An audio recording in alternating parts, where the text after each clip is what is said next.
Hello students, मैं professor Verma हूं और आज हमारे साथ है कॉर्पोरेट लॉ के एक बहुत ही जाने माने एक्सपर्ट प्रोफेसर शर्मा। प्रोफेसर, आपका बहुत स्वागत है।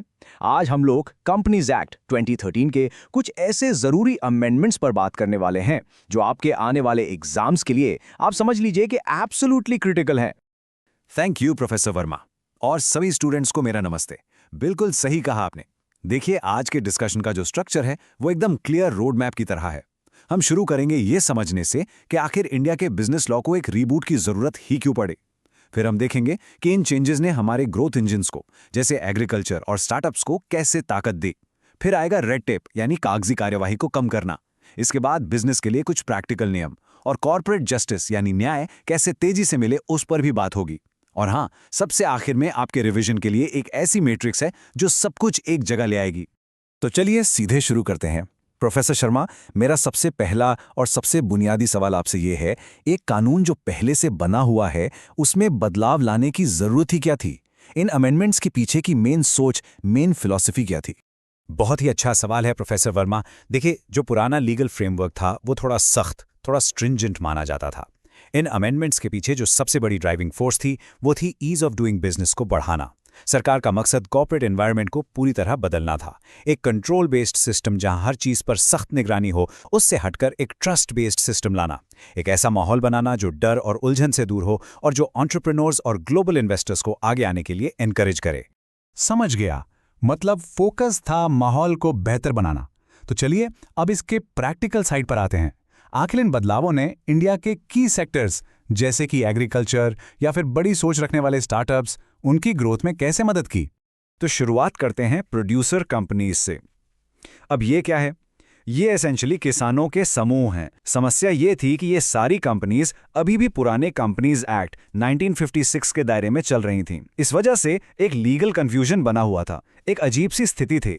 और इसका सोल्यूशन क्या निकला? एक बिल्कुल नया चैप्टर XXIA जोड़ा गया, जिसके जरिए इन सारी प्रोड्यूसर कंपनीज को सीधे 2013 एक्ट के अंदर ले आया गया। इस एक कदम से उनके लिए बेहतर गवर्नेंस के रास्ते खुल गए, उन्हें फंडिंग मिलना आसान हो गया और सबसे इंपॉर्टेंट, एक बिल्कुल साफ सुथरा रेगुलेटरी फ्रेमवर्क मिल गया। अच्छा, अब दूसरे बड़े रिफॉर्म की बात करते हैं, डायरेक्ट फॉरेन लिस्टिंग। पहले क्या होता था कि अगर किसी इंडियन कंपनी को न्यूयॉर्क या लंदन के स्टॉक मार्केट से पैसा उठाना है तो उन्हें एडीआर्स या जीडीआर्स यानी अमेरिकन या ग्लोबल डिपॉजिटरी रिसीट्स का सहारा लेना पड़ता था। ये आप समझ लीजिए विदेशी पूंजी तक पहुंचने का एक बहुत लंबा, महंगा और घूमकर जाने वाला रास्ता था। ये जो नया बदलाव है ना, ये बिल्कुल वैसा है जैसे एक टूटी फूटी घुमावदार गांव की सड़क को हटाकर एक सीधा सपाट सुपर हाईवे बना दिया गया हो। अब इंडियन पब्लिक कंपनीज अपने शेयर्स को डायरेक्टली विदेशी स्टॉक एक्सचेंजेस पर लिस्ट कर सकती हैं। ये उन हाई ग्रोथ स्टार्टअप्स के लिए जिनके सपने ग्लोबल हैं, उनके लिए तो सच में एक गेम चेंजर है। उन्हें अब दुनिया के बड़े कैपिटल पूल्स तक सीधा एक्सेस मिल गया है। वाह, ये हाईवे वाली एनालॉजी तो एकदम फिट बैठती है। चलिए अब अपने अगले सेक्शन की तरफ बढ़ते हैं।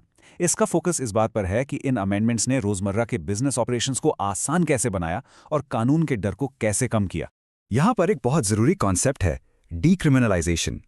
पहले छोटी मोटी प्रोसीजरल गलतियों को, मान लीजिए फॉर्म फाइल करने में देरी हो गई, उसको एक क्रिमिनल ऑफेंस माना जाता था जिसमें जेल तक हो सकती थी। अब ऐसी गलतियों को सिविल रॉन्ग की कैटेगरी में डाल दिया गया है, जिसके लिए सिर्फ फाइनेंशियल पेनल्टी लगती है। इसको ऐसे समझिए, ये अब जेल की सजा नहीं बल्कि एक ट्रैफिक टिकट जैसा है। बिल्कुल सही। और इसके लिए एक नया इन हाउस एडजुडिकेशन मैकेनिज्म बनाया गया है। अब मामला क्रिमिनल कोर्ट में जाने के बजाय डिपार्टमेंट के अंदर ही रिव्यू होता है, पेनाल्टी लगाई जाती है और मामले को जल्दी से रिजॉल्व कर दिया जाता है। इसने ईमानदार बिजनेस ओनर्स के मन से छोटी मोटी गलतियों पर जेल जाने का डर एक तरह से खत्म ही कर दिया है। ये तो कंपनीज के लिए बहुत बड़ी राहत की बात है। अच्छा, अब एक और पेपर वर्क से जुड़े इश्यू पर आते हैं। प्रोफेसर शर्मा, क्या आप नॉन बैंकिंग फाइनेंशियल कंपनीज यानी एनबीएफसीज को जो MGT 14 फॉर्म के साथ परेशानी होती थी उस पर थोड़ी रोशनी डालेंगे? जरूर। देखिए, यहां सबसे जरूरी बात यह है कि एनबीएफसीज और हाउसिंग फाइनेंस कंपनीज का तो काम ही है लोन देना। ये उनका ऑर्डिनरी कोर्स ऑफ बिजनेस है। पहले का नियम था कि हर लोन के लिए एक बोर्ड रेजोल्यूशन पास करो और फिर रजिस्ट्रार ऑफ कंपनीज के पास MGT 14 फॉर्म फाइल करो। ये एक एडमिनिस्ट्रेटिव सिरदर्दी थी, एक नाइटमेयर था। इस अमेंडमेंट ने उन्हें इस रूल से उनके कोर काम के लिए आजाद कर दिया है, जिससे उनके हजारों घंटे बच रहे हैं। सही कहा आपने। इस सेक्शन का आखिरी पॉइंट बेनिफिशियल ओनरशिप से जुड़ा है।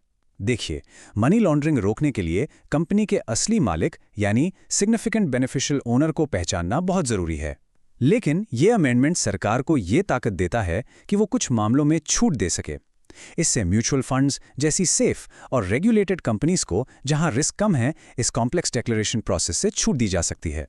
एक्सीलेंट। ये सारे चेंजेस कंप्लायंस का बोझ कम करने पर फोकस थे।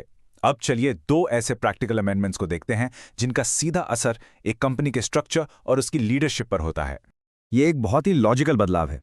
पहले क्या था कि अगर एक प्राइवेट कंपनी ने कोई भी सिक्योरिटी लिस्ट कर दी, चाहे वो कर्ज लेने के लिए डिबेंचर्स ही क्यों ना हो, तो उसे ऑटोमैटिकली एक लिस्टेड कंपनी मान लिया जाता था। और इसका नतीजा, उस पर भी टाटा या रिलायंस जैसी बड़ी पब्लिक कंपनीज वाले ही सारे भारी भरकम कंप्लायंस रूल्स लागू हो जाते थे।